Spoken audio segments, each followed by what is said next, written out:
नमस्कार विद्यार्थी मित्रों, आज हम कक्षा 8 में आने वाले 7वें पाठ जिसका नाम है सोच अपनी अपनी, तो आज हम उसका अभ्यास करेंगे। तो हम पाठ में आगे बढ़ते हैं।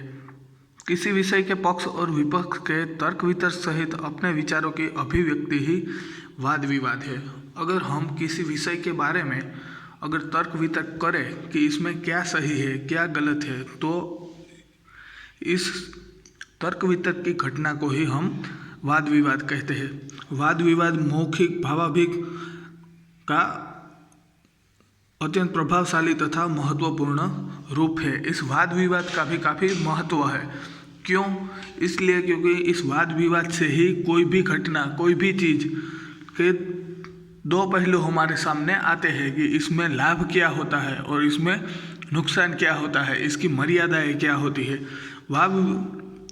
वाद विवाद में कोई एक विषय निर्धारित कर लिया जाता है।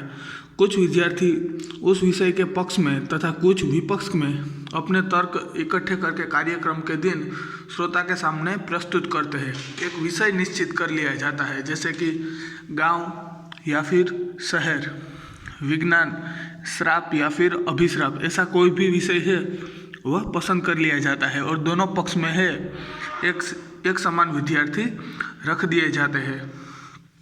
डिबेट जैसे कि इसके लाभ क्या है और इसकी हानि क्या है, दोनों पक्ष के विद्यार्थी है वह बताते हैं, अपने अपने तर्क वितर्क है वह प्रस्तुत करते हैं। एक वक्ता पक्ष में अपने विचार रखता है तो दूसरा वक्ता विपक्ष में। इस प्रकार वक्ताओं को अपनी बात की पुष्टि तथा विपक्ष के कथन का खंडन के अवसर मिलता है। दोनों ही पक्ष अपनी अपनी बात है वह रखते हैं। एक अच्छा पहलू है वह प्रस्तुत करता है तो एक उस अच्छे पहलू की कमियां है वह प्रस्तुत करता है, और ऐसे है यह तर्क वितर्क है वह चलता रहता है। इसे हम डिबेट भी कह सकते हैं। तो नीचे दोनों चित्र दिए गए हैं, तो हम उन चित्रों को ध्यान से देखते हैं। नीचे दिए गए चित्रों को ध्यान से देखिए, फिर उन पर आधारित प्रश्नों पर कक्षा में वाद विवाद करवाइए। तो यह जो पहला चित्र है वह गांव का है। गांव में जो 3-4 झोपड़ियाँ दिख रही है,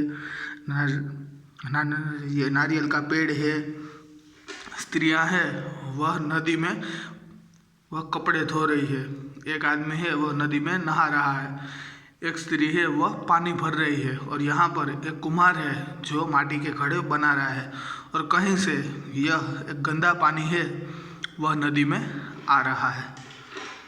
और ये दूसरा चित्र है, यह सिटी का है, यह शहर का चित्र है।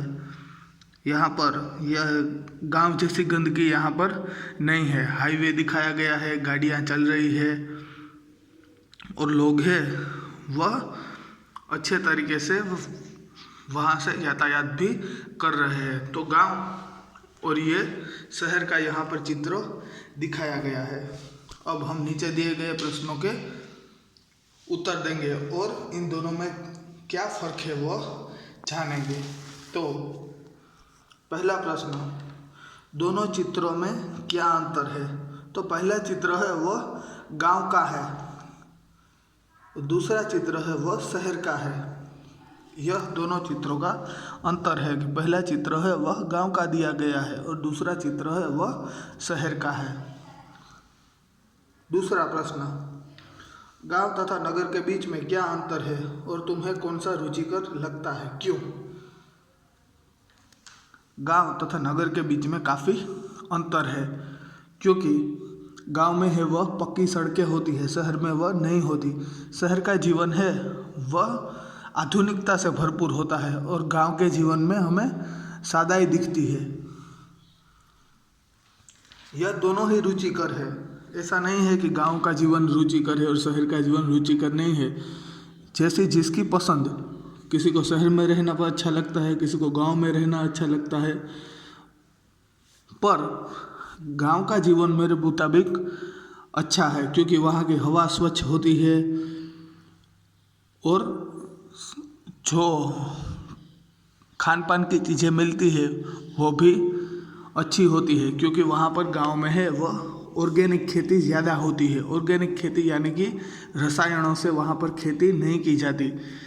खेतों में है वह बड़े बड़े रसायन नहीं डाले जाते, वहाँ पर आम तरीके से खेती होती है, इसलिए वहाँ का खाना भी अच्छा होता है और हमारे स्वास्थ्य के लिए भी वह अच्छा है। इसलिए शहर से ज़्यादा गांव का जीवन है वह रुचिकर है, क्योंकि वहाँ पर गांव के लोगों का जीवन है वह सादाई से भरपूर होता है। शहर के लोगों के जैसे शहर में गाड़ियों का पोल्यूशन और एक ही मकान में वस्ती गीचता भी होती है, आसपास इतने सारे लोग, और शहर का जीवन है वह आधुनिकता से भरपूर होता है और इसी आधुनिकता कई बार हमारे लिए श्राप भी बन जाती है। तो गांव के जीवन में वह नहीं दिखता, वहाँ का जीवन सादा है, वहाँ के लोग भी सादे हैं।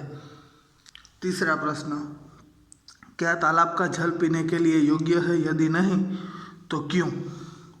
तालाब का पानी है वह पीने के लिए योग्य नहीं है, क्योंकि उस पानी में है जो स्त्री दिख रही है वह उसमें कपड़े धो रही है, एक आदमी नहा रहा है और कहीं से कोई गंदा पानी है वह पानी में आ रहा है। इसलिए ऐसी गंदगियों के कारण यह तालाब का पानी पीने के लिए योग्य नहीं है। नीचे दिए हुए मुद्दों के आधार पर विज्ञान वरदान या शाप इस विषय के एक पक्ष में अपने विचार कारण सहित प्रस्तुत कीजिए। तो पहला मुद्दा है प्रदूषण। जैसे जैसे विज्ञान आगे बढ़ता जा रहा है वैसे वैसे प्रदूषण भी फैलता जा रहा है। नई नई गाड़ियाँ, नए नए हवाई जहाज, नए नए लड़ाकू है वह विमान आते जा रहे हैं, वैसे वह ज़्यादा प्रदूषण भी फैलाते हैं। तीसरा, बिजली। विज्ञान के कारण ही हमें बिजली मिली और बिजली है वह अभिशाप नहीं पर हमारे लिए वरदान समान है, क्योंकि जहाँ पर आज जिस गांव में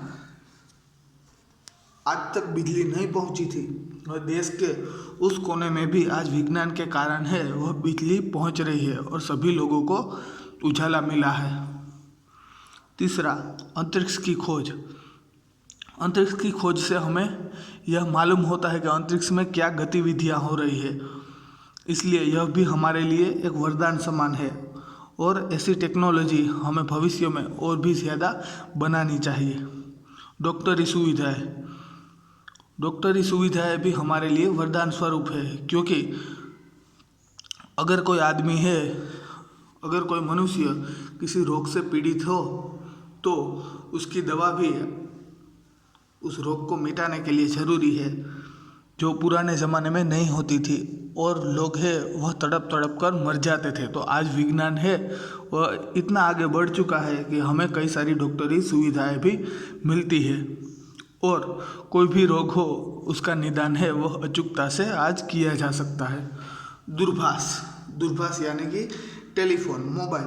तो मोबाइल है वह हमारे लिए वरदान भी है और श्राप के समान भी है, क्योंकि उसका सीमित उपयोग करना चाहिए। मोबाइल का हम सीमित उपयोग करें तो वह बहुत ही अच्छा साधन है और हमारे लिए वरदान समान है, पर उसका बहुत ही ज़्यादा उपयोग मोबाइल से या फिर कोई भी ऐसी चीज़ वस्तु से ज़्यादा लगाव हमें उसका बुरा ही परिणाम देता है। हम आए दिन है वह अखबारों में पढ़ते रहते हैं कि गेम खेलते खेलते किसी ने अपने बच्चे को मार दिया गेम खेलने के लिए और गेम खेलते खेलते वह पागल हो गया। ऐसी कई चीज़ें हैं हम अखबारों में पढ़ते रहते हैं, इसलिए यह दूरभाष है वह हमारे लिए वरदान के समान भी है और श्राप के समान भी। कंप्यूटर तो हमारे लिए अवश्य ही वरदान स्वरूप है, क्योंकि जिस क्षेत्रों में आज कई सारे बड़े बड़े औद्योगिक क्षेत्रों में आज जो मशीनें काम करती है उन मशीनों के साथ साथ वहाँ पर जो कंप्यूटर है वो भी काम करते हैं। जो भूल है वह मनुष्य करता है वह भूल कंप्यूटर नहीं कर पाता, वह भूल है वह कंप्यूटर नहीं करता, और जो भी चीज़ है वह बड़े ही आसानी से वह व्यक्त करता है। जो भूल है वह आदमी करता है, वह भूल कंप्यूटर नहीं कर पाता।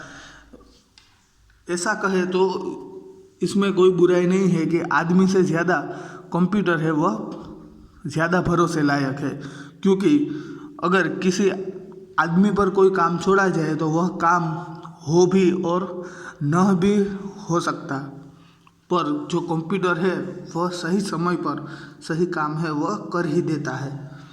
तो आज कई सारे जो बड़े बड़े उद्योग है वह कंप्यूटर आधारित भी हो गए हैं। परमाणु शक्ति है वह हमारे लिए वरदान भी है और श्राप भी है, क्योंकि अगर इसका सही उपयोग किया जाए अपने बचाव के लिए तो यह वरदान स्वरूप है, पर अगर इसका दुरुपयोग किया जाए, किसी देश के साथ लड़ाई की जाए और वहाँ पर है वह परमाणु बम गिराया जाए तो वह अभिशाप के समान भी हो जाता है, क्योंकि एक परमाणु बम में इतनी शक्ति होती है कि सात पीढ़ियों तक वहाँ पर जिस जमीन पर यह बम गिरता है वहाँ पर 700 सालों तक अनाज का एक दाना भी नहीं उगता, और जो लोग हैं वह इस परमाणु बम की चपेट में आते हैं उनकी 7 पीढ़ियाँ हैं वह कुछ ना कुछ कमियों वाली पैदा होती है कि किसी के हाथ नहीं होते, किसी के पैर नहीं होते, ऐसे है वह कंगले बच्चे पैदा होते हैं। तो यह परमाणु है वह हमारे लिए श्राप भी है और वरदान स्वरूप भी है। बम और पिस्तौल, तो इसका भी हम अगर सही उपयोग करें अपने बचाव के लिए तो यह वरदान के समान है, और पिस्तौल इसका भी अपने बचाव के लिए अगर हम उपयोग करते हैं तो यह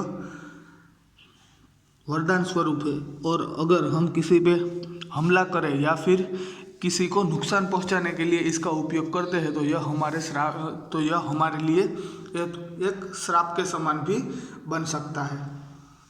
यातायात के साधन में अगर हम देखें तो आज कई सारे जो गाड़ियां हैं, कई सारे विमान हैं, कई सारे यातायात के हमारे यहाँ कई साधन है वह विकसित हो चुके हैं। ट्रेन, बस, रिक्शा, हवाई जहाज़ या फिर पानी में चलने वाली नाव या फिर कोई बड़ी स्टीमर। तो आज यह सभी यातायात के साधन है वह हमारे लिए उपयुक्त है। हमें जिसमें भी है वह यातायात अगर करनी हो तो हम कोई भी साधन में यातायात कर सकते हैं, तो यह हमारे लिए एक वरदान स्वरूप है। और ये आखिरी, ग्लोबल वार्मिंग। मनुष्य जैसे जैसे आधुनिक होता जाता है वैसे वैसे वह प्रकृति को नुकसान भी पहुंचाता है। यह सभी जो साधन है, जो उद्योग है, वह चलते तो है मनुष्य के द्वारा, पर इसमें से जो कचरा निकलता है, जो जहरीली वायु निकलती है, उसके कारण वातावरण है वह खराब होता है। तो इसलिए यह ग्लोबल वार्मिंग भी ज़्यादा फैलता है, और ग्लोबल वार्मिंग के कारण हवा में ज़्यादा वातावरण है वह ज़्यादा गर्म हो जाता है, और ऋतु चक्र का भी असंतुलन हमें देखने को मिलता है। गर्मी में है वह ठंडी लगने लगती है, ठंडी में है वह बारिश होती है। यह ऋतु चक्र का परिवर्तन है हमें आए दिन देखने को मिलता है। तो इन सभी चीज़ों के लाभ तो है, पर लाभ के साथ साथ हमें बहुत सारी हानियों को भी झेलना पड़ता है। तो इन सभी के बारे में हम डिबेट कर सकते हैं। आगे का पार्ट है हम अगले वीडियो में देखते हैं।